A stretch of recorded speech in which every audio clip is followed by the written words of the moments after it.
Kamati maalum iliyoundwa kwa ajili ya kuandaa marekebisho ya mfumo wa uendeshaji wa Chama cha Waandishi wa Habari za Michezo Tanzania TASWA imekamilisha jukumu hilo ambalo tulikuwa tumewapatia.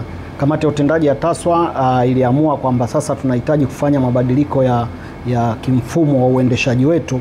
Kwa hiyo tukaunda kamati maalum, tukaipa hadidu za rejea kadhaa, na tunashukuru kwamba kamati hiyo ambayo ipo chini ya mwenyekiti wake mhariri mkongwe kabisa Bwana Joseph Kulangwa imekamilisha jukumu hilo kwa wakati ambao tulikuwa kamati ya utendaji tulitarajia. Sasa hii kamati imeandaa mpango mkakati wa miaka 5 wa uendeshaji wa TASWA ambao utaanza 2026 mpaka 2031. Ndani ya huo mpango mkakati kuna mambo mengi ambayo yanahitajika kufanyika kwa ajili ya kuifanya TASWA iende kisasa zaidi, kwa sababu kama unavyojua ni chama ambacho kina zaidi ya miaka 40 tangu kianzishwe.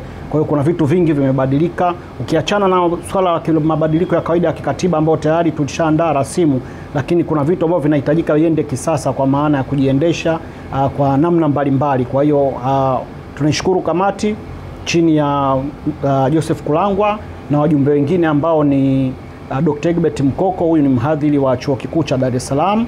Pia kuna mjumbe mwingine ni Dr. Dominic Mkolimwa, huyu ni mkurugenzi wa utafiti na machapisho wa Chuo cha Ustawi wa Jamii Dar es Salaam. Wajumbe wengine ambao wapo kwenye hiyo kamati ni Frank Sanga, huyu ni mhariri mtendaji wa UTV. Lakini pia tunaye Abdul Mohamedi, huyu ni katibu mkuu mstaafu wa TASWA, alikuwa mjumbe kwenye hiyo kamati yetu. Pia kuna mjumbe mwingine ni William Shao, ni kaimu ofisa mtendaji mkuu wa Jukwaa la Wahariri Tanzania TEF. Na pia tunaye CPA Shija Richard, amekuwa mweka hazina wa TASWA, yeye ni mtumishi wa Mamlaka ya Mapato Tanzania TRA.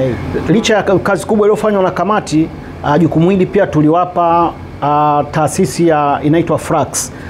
Hii taasisi tuliwachukua kama mshauri mwelekezi kwa ajili ya kuona namna gani wanaweza kusaidiana na kamati yetu ile maalum kutengeneza utaratibu au kutengeneza mpango mkakati wa kuifanya TASWA iweze kwenda kisasa zaidi. Tunaamini kazi kubwa iliyofanya na hilo jopo kiliona limeshiba, lina watu ambao ni wabobevu katika nyanja mbalimbali kuanzia kihabari. Wote ni wanahabari, lakini pia wengine sasa hivi wako katika majukumu tofauti.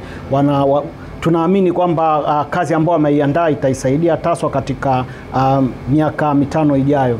Na baada sasa ya kupokea hiyo ripoti, kama nilivyosema, tutakachofanya kamati ya utendaji ya TASWA wiki hii itakutana kuona namna gani tunaweza kuandaa sasa mkutano wa wadau mbalimbali wa TASWA kwa ajili ya kuzindua rasmi ya hiyo ripoti au huo mpango mkakati, ili sasa mambo yaanze kwenda kwa kasi ile ambayo tunaihitaji.